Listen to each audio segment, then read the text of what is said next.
Hello, people, and welcome back to MBTI and Enneagram Connections. My name is Toby, and today we're going to be talking about MBTI.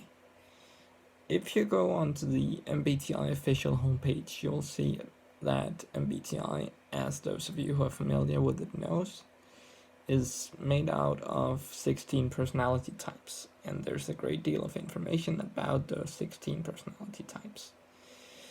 But these 16 types are made out of 8 distinct cognitive functions, which there isn't a word about on the official homepage.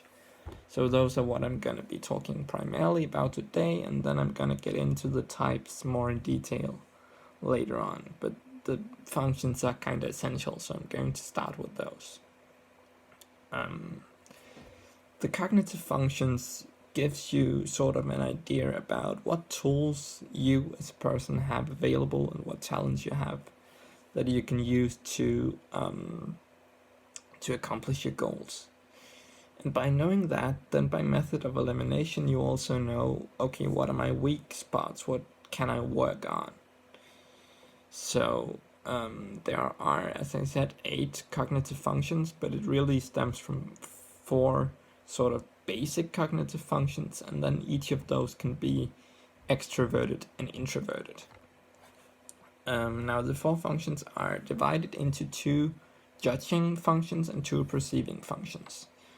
And the judging functions, which are thinking and feeling, are what you use to determine what action to take. It's what you take decisions with, so to speak. So if you're a feeler, you have a tendency to take your decisions based on empathy, based on considerations about the people around you, and what you feel like is the right thing to do. Whereas if you have thinking as your judging function, primary judging function, you have a tendency to be very logical and to take the rational decisions more often than going by emotions.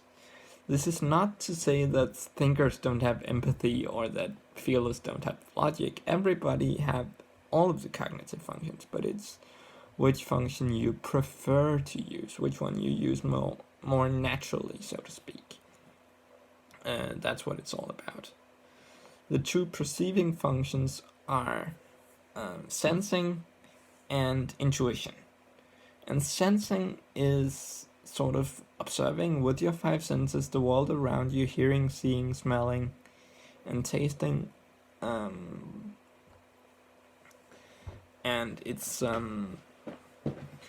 very verifiable evidence. It's very solid and it's very concrete. While as intuition is the 6th sense, it's about I think this is connected somehow. I think I spotted what's going on behind the curtain-ish. It's very for a sensor, intuition can seem very loose and very sort of hard to understand. It's also very hard for us intuitives to explain it, by the way, because we barely understand what it is we're doing. But these 2 perceiving functions are ways of taking in information. So intuition is a way of taking in information, and sensing is a way of taking in information, while thinking and feeling are ways of taking decisions on that information. Now, each of them can be pointed inwards, introverted, or pointed outwards, extroverted. An extroverted feeling, an introverted feeling, for example, have very different attributes to it that I'll get into in later videos.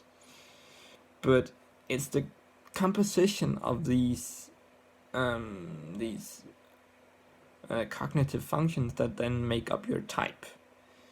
And they do that based on whether you are judging or perceiving, and whether you are introverted or extroverted. If you are judging, if you have a J in your MBTI, then your judging function, thinking or feeling, will be extroverted, and your perceiving function, that's sensing or intuition, will be introverted. And vice versa, if you are P, like I am, then my judging function, which is feeling, is introverted, and my perceiving function, which is intuition, is extroverted.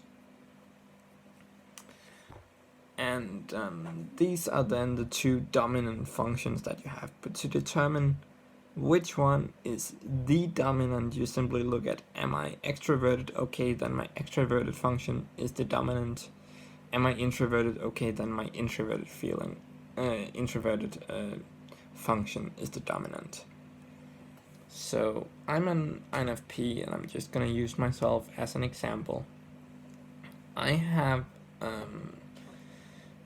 the F feeling as my judging function, and I'm a P, so my judging function is introvert, so I have introverted feeling. I have intuition, N, as my perceiving function, and I'm a P, so my intuition is extroverted. I'm introverted, so my introverted feeling is dominant over my extroverted intuition. And you can basically make that equation with any type and then figure out which cognitive functions you ought to have and how they are ordered, so to speak. And then you can figure out, well, what am I good at and what am I not so good at. And you can go off and research each of the functions. I'll also get more into them in later videos. But that's the basics of what MBTI is composed of. And what it does in relation to the Enneagram is the Enneagram, which I will get into in a later video, is it tells you what do you want, what is your goal, what is your need. And the MBTI really handily goes in and tells you, okay, what talents do I have to accomplish this goal? What do I have of tools in my toolshed? And that's why I think it's such a cool combination, and it's so important that they're used together. That's all for now, and remember, be yourself, everybody else is taken.